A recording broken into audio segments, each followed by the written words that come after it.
Mas Tri sendiri waktu itu pas kejadian sebenarnya orang pengen tahu nih, tidak ada wawancara khusus buat Mas Tri, sekarang pengen ngobrol ya. Pas kejadian itu gimana sih Mas Tri? Ya tentunya pasti sedih ya.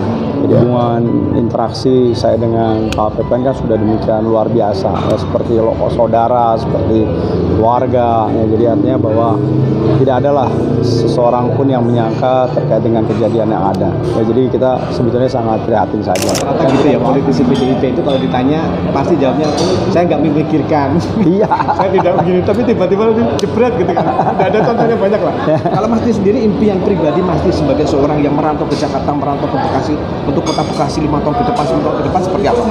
Ya seperti tagline saya, menjadikan kota Bekasi menjadi keren.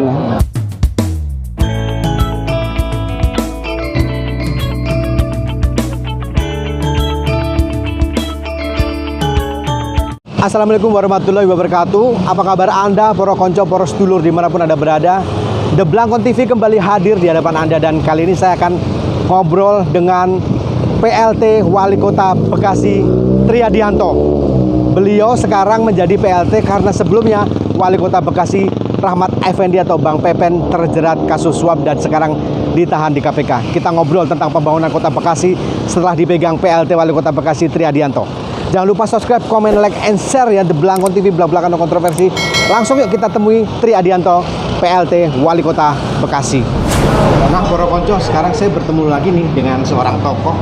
Dulu pas saya ketemu beliau masih wakil Wali Kota Bekasi, Mas Triadianto. Sehat Mas? Alhamdulillah sehat. Nah ini kayaknya tambah kurus apa tambah lumayan gini ya? Makmur ya? saya kurang tidur. Dan beliau sekarang menjabat sebagai PLT Wali Kota Bekasi. Insya Allah nanti ke depan Wali Kota Bekasi definitif. Amin ya rabbal alamin. Mas Tri, kemarin Kota Bekasi ini sempat dihampa ya, kaget semua lah Mas Tri, korupsi, suap dan sebagainya. Mas Tri sendiri menanggapi itu seperti apa sih Mas Tri? Ya ini kan menjadi satu momentum buat kita bersama ya, seluruh warga masyarakat Kota Bekasi dan juga aparatur yang ada, untuk kita berbenah diri ya, untuk kita mengembalikan citra ya, Kota Bekasi yang cerdas, kreatif, maju, sejahtera, dan ihsan. Nah, ihsan itu kan salah satu peruntukannya adalah bagaimana kita menjalankan tugas dengan sebaik-baiknya. Jadi, ya saya kira ini menjadi suatu cobaan, ujian, dan mudah-mudahan kita mampu melewati persoalan-persoalan yang ada. Mas Tri sendiri waktu itu pas kejadian sebenarnya orang pengen tahu nih, tidak ada wawancara khusus buat Mas Tri, sekarang pengen ngobrol ya. Pas kejadian itu gimana sih Mas Tri? Ya tentunya pasti sedih ya. Jadi artinya bahwa hubungan interaksi saya dengan Pak Pepen kan sudah demikian luar biasa ya, seperti saudara, seperti keluarga ya. Jadi artinya bahwa tidak adalah seseorang pun yang menyangka terkait dengan kejadian yang ada ya. Jadi kita sebetulnya sangat prihatin saja, dan kita doakan. Saya selalu berdoa semoga beliau ya dapat menjalani percobaan ini dengan baik ya, dengan menyelesaikannya dengan ikhlas, saya kira itu. Karena ini kan termasuk 2 kali Mas Tri. Dulu ya. Dari PDIP, terus sekarang dari Golkar, Mas Tri sekarang PDIP. Kedepannya biar gak terulang lagi, apa sih tips Mas Tri untuk memimpin birokrasi, memimpin SKPD, memimpin PSN di PSN? Saya kira tinggal meluruskan niat lah ya. Niat kita kan menjadi pemimpin itu harus amanah. Niatnya adalah untuk berbuat kebaikan ya, sebanyak-banyaknya manusia adalah yang dia bisa berbuat baik kepada manusia yang banyak lagi. Saya kira itu. Berarti kemarin rombak total Mas Tri? Enggak juga, karena kan apapun ini ya kita mengakomodir semua elemen pemerintahan yang ada, tinggal sekarang kita merubah mindset dan perilakunya saja. Nah, dari sekitar 2 tahun nih, nanti kan akan diganti pejabat ya. Apa yang masih jadi impian dari Mas Tri untuk Kota Bekasi ini? Saya kira bukan saja impian saya, tetapi lebih kepada apa yang kita miliki di RPJMD. Ya, ada rencana jangka menengah yang harus kita penuhi.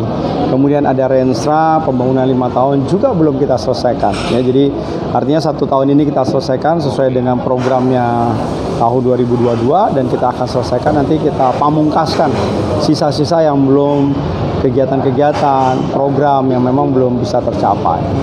Nah, terus nanti kan tahun depan akan ada pemilu pilkada. Ya. Mas Tri sendiri pasti, saya yakin pasti sangat mendapat dukungan dari masyarakat. Bahkan survei itu udah 35% tuh dukungan ke Mas Tri. Mas Tri sendiri punya nggak sih kriteria sosok-sosok calon wakil yang akan mendampingi Mas Tri? Kalau saya hari ini tidak pernah bicara seperti itu. Hari ini kita bicaranya adalah bagaimana kita mampu menyelesaikan PR-PR kita, ya, berbuat yang terbaik buat warga masyarakat dan menyelesaikan tugas saya sampai 2023. Ya, jadi belum terfikirkan lah ya untuk kriteria dan sebagainya. Belum terpikirkan. Relawan sudah banyak ini. Mengalir saja. Kalau relawan itu kan kaitannya memang namanya relawan. Jadi orang-orang yang kemudian rela berjuang. Ya, jadi artinya bahwa ada satu harapan, keinginan besar karena ada impian yang mungkin mereka ingin capai melalui ya seorang Tri Adianto. Tapi rata-rata gitu ya, politisi PDIP itu kalau ditanya pasti jawabnya saya nggak memikirkan. Iya. Saya tidak begini, tapi tiba-tiba jebret gitu kan. Udah ada contohnya banyak lah. Kalau Mas Tri sendiri impian pribadi Mas Tri sebagai seorang yang merantau ke Jakarta, merantau ke Bekasi untuk kota Bekasi 5 tahun ke depan, 10 tahun ke depan seperti apa, Mas? Ya seperti tagline saya, menjadikan kota Bekasi menjadi keren. Jadi keren itu adalah bahwa segala-segala kehidupannya itu sangat aksesibilitasnya sangat mudah ya dilakukan oleh warga masyarakat, ya, apakah itu terkait dengan pelayanan kependudukan, apakah itu pelayanan transportasi atau kemudian pembangunan yang berkelanjutan terkait dengan lingkungan hidup, bagaimana kita menyelesaikan persoalan sampah yang sampai hari ini masih menjadi question mark, ya, pertanyaan besar, apa yang kemudian harus kita lakukan. Saya kira itu. Belum lagi bagaimana kita menyiapkan air bersih, bukan lagi air bersih tetapi harusnya sudah menjadi naik level menjadi air yang bisa diminum.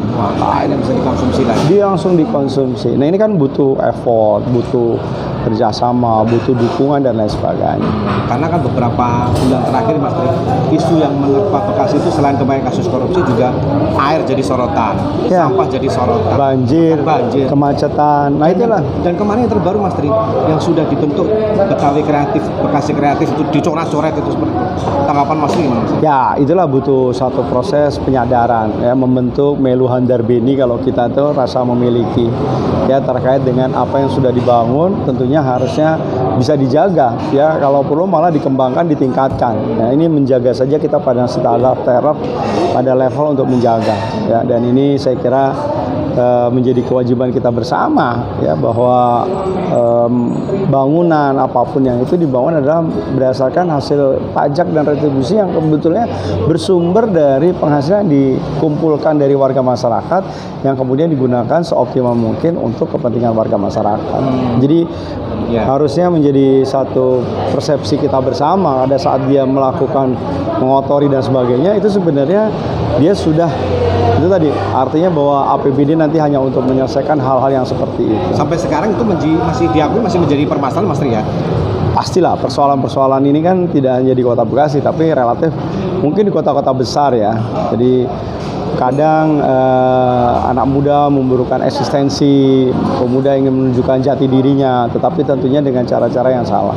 Oleh karena itu pemerintah tentunya harusnya memberikan kesempatan, memberikan ruang kepada anak-anak muda itu untuk kemudian melakukan ekspresi ke arah yang positif. Ya, makanya ruang-ruang yang terbuka yang ada kita optimalisasikan. Ya, kemarin kita bikin skateboard, kemudian tempat untuk main basket, street basket. Nah, nanti mungkin kita buat mungkin streetball dan lain sebagainya. Ya, jadi satu harapan di samping kegiatan-kegiatan yang memang berprestasi, tetapi juga yang dalam rangka untuk menumbuh kembangkan minat bakat itu juga kita optimalisasikan. Makanya ada yang namanya kegiatan-kegiatan olahraga yang kerakyatan itu sedang kita munculkan juga. Ya, jadi main yoyo kan jarang tuh. Yoyo diaktifin lagi. Yoyo lagi, terus mungkin egrang, mungkin main congklak. Nah, ini kita coba nanti penetrasi ke tempat pusat-pusat permainan yang ada di mall-mall sehingga orang ke mall itu ingat kembali. Oh, ini loh. Sehingga nanti ada interaksi antara anak dengan orang tua. Kalau zaman-zaman kita masih ngalamin itu, ya kan, main getrek gitu loh. Penting. Nah, itu saya kira harus, apalagi kemarin kita olahraga yang sifatnya permainan itu ranking 5 se-Jawa Barat. Oh iya. Ya. Jadi mudah-mudahan lah, ya. Jadi ada yang main karet gitu, ya.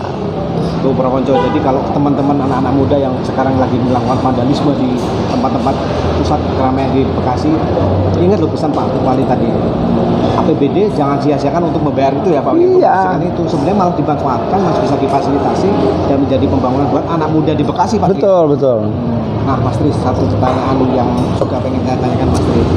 Di kota Bekasi ini sudah Pak Tri sudah punya slogan Bekasi Keren. Ya. Sampai saat ini apakah sudah termaksimalkan atau sudah semuanya Belum. sudah gitu? Belum lah, makanya masih menjadi tagline karena itu harapan-harapannya yang memang harus kita lakukan. Walaupun sebetulnya keren itu adalah bagian dari filosofi kerjanya Mas Triadianto. Karena K itu kreatif, ya kan, energik, responsif, empati dan nyata. Jadi itulah filosofi kerja bahwa kita tuh harus memang kerja itu harus kreatif, ya. Kemudian energik dengan menggunakan segala kemampuan yang kita miliki. Dan yang paling penting adalah responsif, menjawab pertanyaan, keinginan warga masyarakat, menjawab persoalan-persoalan yang mereka hadapi dengan segala daya upaya yang kita miliki. Ya, jadi jangan pernah ya membuat sesuatu itu menjadi sulit, menjadi ribet, ya kan? Cari aja ya solusi, kemudahan sehingga adanya kepuasan warga masyarakat terkait dengan pelayanan yang diberikan oleh birokrasi. Dan yang terakhir adalah nyata. Jadi kita bukan hanya bicara terkait dengan rencana, program, tetapi implementatifnya saya kira itu yang paling penting. Nah, itu Konco, tadi informasi penting dari Mas Triadianto yang insya Allah akan menjadi penerus pemimpin kota Bekasi 5 tahun ke depan ya Mas Tri. Siap. Terima kasih atas konten yang sedikit ini tapi sangat bermakna. Jangan lupa subscribe, comment, like, and share. Mas Tri juga punya channel ya Mas Tri ya? Channelnya di Mas Triadianto. Mas Triadianto juga bisa di subscribe, like, and comment semuanya. Assalamualaikum warahmatullahi wabarakatuh Mas Tri. Terima kasih. Saya tunggu di warungnya Pok Nur di Pengkolan, Cat di Pekayon, ya Bekasi. Assalamualaikum warahmatullahi wabarakatuh. Waalaikumsalam warahmatullahi wabarakatuh. Thank you bro.